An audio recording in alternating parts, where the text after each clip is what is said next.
Well, I am Pops, and welcome to the weekly rewatch Popspectives Star Trek original series. Following the production order provided to me by Nerdporial. Oh, we will start completely over, my brother. All right, folks, this is Pops and the weekly Popspective rewatch of Star Trek original series. We're going in production order based on the list provided by Nerdporial Lifeform. He's helped me out through this, and this week will be the Mud Women. That's right. It is interesting to revisit an episode that I actually do remember. This one I actually do remember.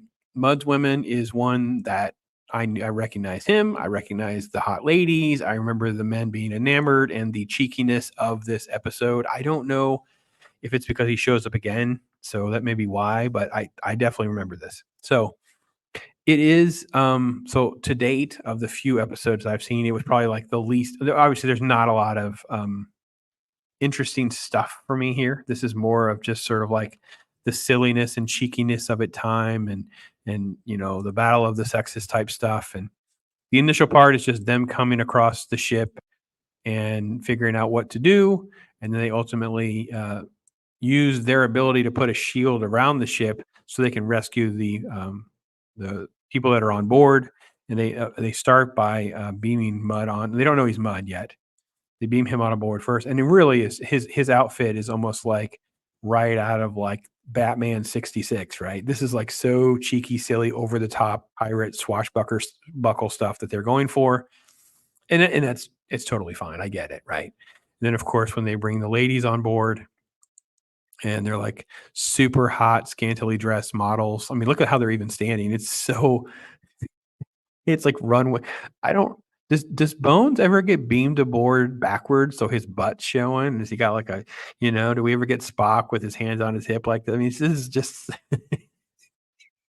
I laughed. And of course they're literally wearing uh like very lavish gowns. They're not like just in female wear. They're not wearing just, a pretty dress. No, no. They're in like scantily clad. Yeah, it's insane.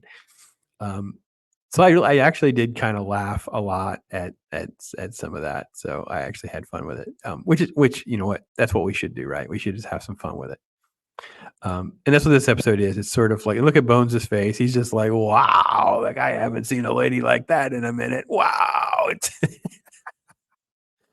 Oh, this episode, man, this was great. This was such a treat because of how sensitive all of the gender stuff has become, and I love the fact that nothing works on Spock, and it's play. Actually, to be honest, as this was playing out, I kind of expected more from Spock's character instead of it reverting back to Kirk again, because Kirk does save the day. But I actually thought Spock would play a bigger role. I didn't remember intricate details of every single thing, obviously, but because obviously he's not governed by emotions and eroticism and things like that. So look at her trying to get his attention, though.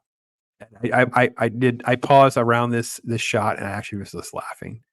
And I really wish, and maybe are there outtakes of like Leonard Nimoy like cracking? Like I don't know if there are, but it just seems like it'd be like the perfect shot. And I got to be honest, this is one of the really pretty good close shots where you can really see how well the ears are done. By the way, I'm not saying they weren't done in the other episodes, but definitely for sure. And the lighting in this show, I know why you guys like this show. It is so well done from the sense of they're passionate about making this good.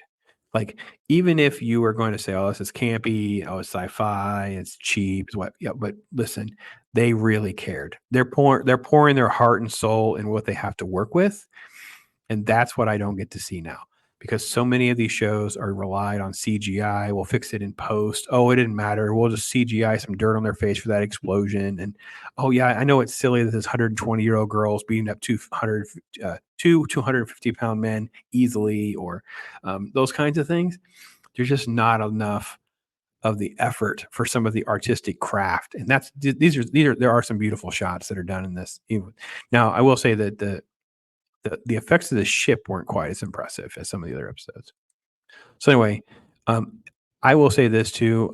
I didn't remember exactly the intricacies of Roger Carmel's performance as Leo Walsh / Harry Mudd. very over the top, man. Oh, it reminded me of like King Tut from the Batman show, just way over the top. I was having a good time. And then just literally just this crazy erotic theme and messaging with like it's like huddles. Look at this. It was like huddles of like, okay, girls, we gotta go get them. Yeah, I think they're trying to get us. What do you guys think? Oh yeah, they're trying to get you. They're trying to get you, Jim. I'm not governed by my emotions, Jim, but they're trying to get you. Scotty's like, darn right, they're trying to get us. It's freaking great. It's freaking great. And then this hearing, which is not really a hearing, it's just it's Spock running a very fun lie detector as the girls like get the men all worked up by just looking at them. So I liked it. Um, and I like the fact that Spock's like just using the machine and then having this sort of like gotcha look on his face. Like every time it's like, nope, incorrect. You're a liar. You stole the ship. You did this. Your name is not Leo Walsh. It was just freaking. I was laughing. So I'm sorry if this is insulting you guys that are watching this that are big fans of the show. I was actually having a good laugh through this show. And I'm not sure I'm supposed to be laughing, but I don't mean that in a condescending way. I meant I was having a good time laughing. And it's because it is what hasn't aged well about this is that it's so over the top. And this is like so inappropriate today because it's completely the reverse now. Like they don't want to play up the women's sex appeal. They want those men to just not be moved by their stuff unless it's on the ladies. I don't know. It was just really fun stuff. I had a good time. Look at how over the top. It's so great. And that puffy shirt. He's got like the puffy shirt. Yeah, they're very pretty ladies. And like totally the looks, man. And just the looks are just off the chain. Like she looks like a character from like an inappropriate film. That's what I'm gonna say. I'm not gonna use the word. She's got the look on her face. And these shots were pretty good too, the way they would do stuff like this. The barrier between them. So it's sort of like there is like a normal barrier, but then they can break through that barrier and then you have to succumb to their seduction. So and that's kind of the gist. It's like figuring out the timeline of how they're going to get control of the ship, where they're going to go. They're going to go to this like outpost, this mining outpost. So we're about halfway through the episode, and then we get the audience gets the reveal of the drug. Well, they're still trying to figure things out with their dialogue, their back and forth, and it was fine. There was nothing I think particularly special about any of this. We at home know more about what's going on now through this because she felt bad because Kirk was trying to resist her for very good reasons, right? Protecting the ship, taking care of the crew and everyone involved, including them, keeping them safe. So she kind of felt bad, let her guard down. Well, that gives the audience a chance to know that they all look aged. They look completely different than what's being presented. And they really play up like lines around the eyes. She actually doesn't look older. She looks ill. So I don't know exactly what we're supposed to. I thought it was just an age thing, but it actually felt almost like and her more than these two. These two actresses just looked a little bit older, but the Eva character looked like she was actually ill. They played up so much wrinkles stuck on her face. So anyway, so that's how it plays out before they get down to the mining planet and they kind of get face to face. And this was so like toxic male, weird cliches, like almost like a Western cowboy abuse thing where they like break out into like a mini bar fight and dude's got a vest on and hey girl, what are you doing? I want to dance with her. No, I'm gonna dance with her. Like it was just it was crazy. And they go out in the sandstorm because almost like a Tatooine. Again, I thought the ship's effects were kind of weaker in this episode compared to the other one. So went in production order, so it shouldn't be the case. Anyway, so she goes out in the sandstorm. He follows her, and then there's sort of like this back and forth about living with a lady. So this gets into more like social commentary about women's rights and staying at home, staying in the kitchen, being treated right by her man, that kind of stuff. So, and she's smart and clever because he's like complaining about something about the food, but then it's like, well, you don't really do dishes. Why don't you go stick them out in the sandstorm or whatever? And I'm like, so they were really just, subtext here is like women's rights, women's lib, that kind of stuff, but not really totally like inappropriate. Um, and then I think I like the fact that he sort of like he falls for who she is as a woman, not just her sex appeal. And then because Kirk has tricked her, which makes it even better because she thinks she's taking the potion, the love potion number 9, right? I don't know what it is. Love potion number 9 is a song. I forgot the number. There is a number, right? It's Venus or something. The Venus drug. Yeah, Venus drug.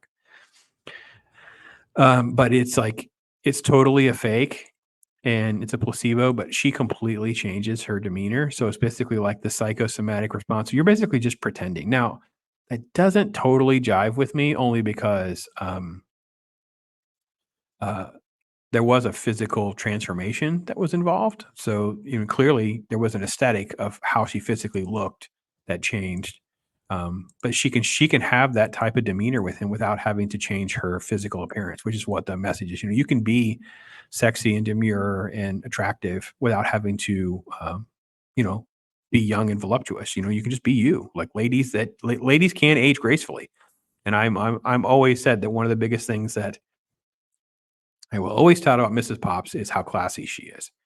She's to me, she's just this beautiful, sexy, classy lady, and it's more about how she holds herself, how she treats herself, and how she's special. So that matters more than just she's got some lines and stretch marks or whatever else she might want to point out as a shortcoming. I don't look at it that way. I look at that as just that's just life. I got my own issues, so I thought all this played out well. I expected more from Spock. Like I don't know why I thought maybe there'd be more.